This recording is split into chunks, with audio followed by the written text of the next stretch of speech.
Hey guys, I'm Ed Clarke, and today I'm answering one of my members' questions, which comes from Peter. So thank you for your question, Peter. And that is, how do you get fuzz to stand out in a mix? Before I get into it though, if you want to support the channel, then obviously liking and subscribing goes a long way. But also check out my merch store and my memberships if you want to get extra content and a load of other perks. Okay, so we've all had this problem. You slam on your fuzz in the middle of a gig and you can't hear your guitar at all. Now, I'm going to start with an explanation as to why fuzz pedals make you disappear in the mix before I move on to some examples of how to fix it. So if you already know why it happens and want to get straight into the sounds, then skip to the timestamp on screen now. So essentially, the reason fuzzes mean you disappear in the mix is to do with frequencies. So the guitar is predominantly a mids frequency instrument, and that means that if you remove those mids, you lose a lot of definition.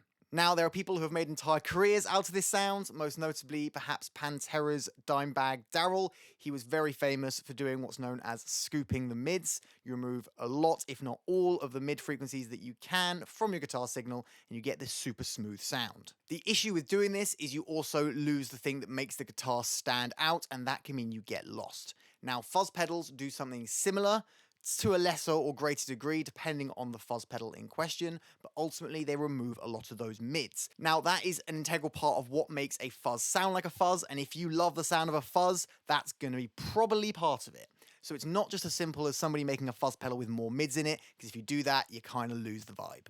So the answer seems kind of simple. We need to put some mids back in, but not so much that we lose that character. Now, if you're someone that plays guitar at home and also in a band live, you might find that while it's a little bit disappointing in the band situation, when you're at home, it sounds like it could knock the earth off its axis. Your tone is that awesome. The reason I say this is because you might find if you're trying this out at home on your own, then you might find the fuzz tone doesn't sound as good. And that's because the reason your massive fuzz pedal sounds so massive is because you're filling in frequencies that the bass is also filling in. So while when you're at home, it sounds full and complete, you're actually filling in frequencies that you don't need to when you're in a band situation.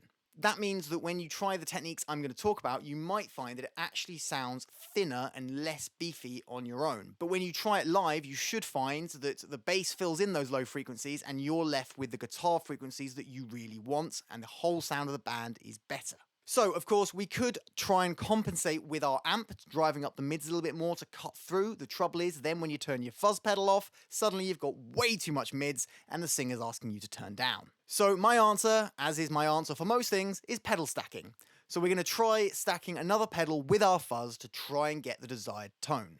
The fuzz I'm using today is the Landlord Hairy Tongue fuzz, which is essentially a fuzz face.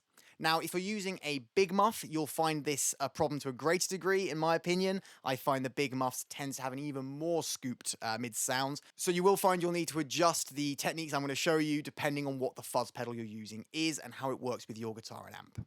Now, I will get to some examples in just a moment, but the one final thing I want to say before we get into those examples is that the pedal order matters hugely. If you didn't already know, the pedal that comes last in your chain has the most impact on the tone. That means if I put pedal A before pedal B is going to predominantly dictate the tone. If I put B before A will predominantly dictate the tone. That doesn't mean the first pedal has no impact, it's just a more subtle one.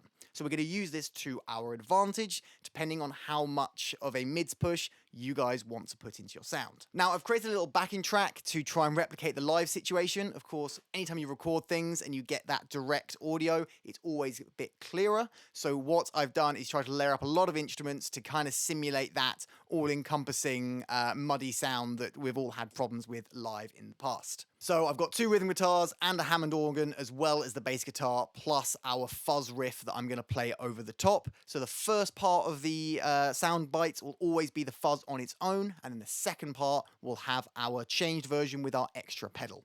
So, example one. Now, this is an absolute classic, probably the most standard way of addressing the fuzz problem. It's a tube screamer, famous for being a very mid-pushed overdrive. What I'm going to do to start off with is put this before my fuzz. So we're still going to get the main beefy fuzz sounds, but a little bit of doctoring and mids pushing from the tube screamer.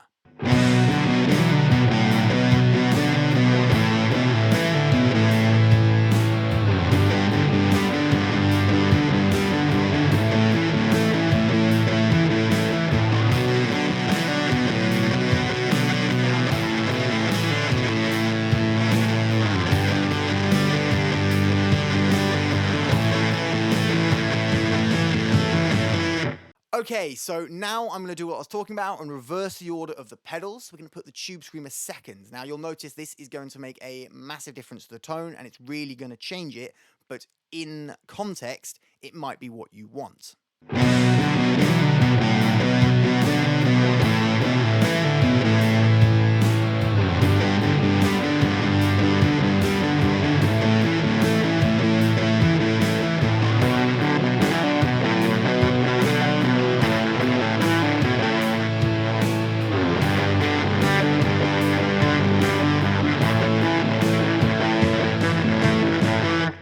Before I get on to the next part of the video, I just wanted to remind you guys that when I reach 1,000 subscribers, I'm going to be giving away this signed fuzz pedal that was used on the recording of the last Brave Rival album. So if you like gear, lessons, and other guitar-related videos, make sure you subscribe to be in with a chance of winning. Okay, the other pedal that I want to try stacking is an EQ pedal. Now, this may have been what a few of you thought of the instant I said you need to push the mids a bit more, but basically we're going to do just that. We're going to set it kind of as I have here, with the lows rolled off a bit. Don't need so much lows because the bass guitar is going to do that, and the mids pushed up a little bit. Now, how you do this is obviously completely up to you. I've gone with relatively subtle, but you could obviously go a lot more extreme if you wish.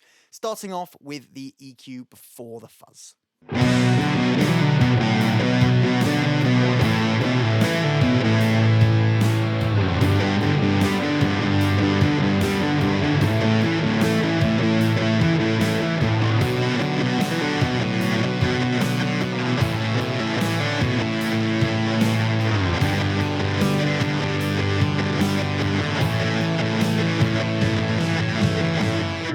Okay, and now, of course, just as we did with the Tube Screamer, I'm going to swap the order around and put the EQ pedal after the fuzz.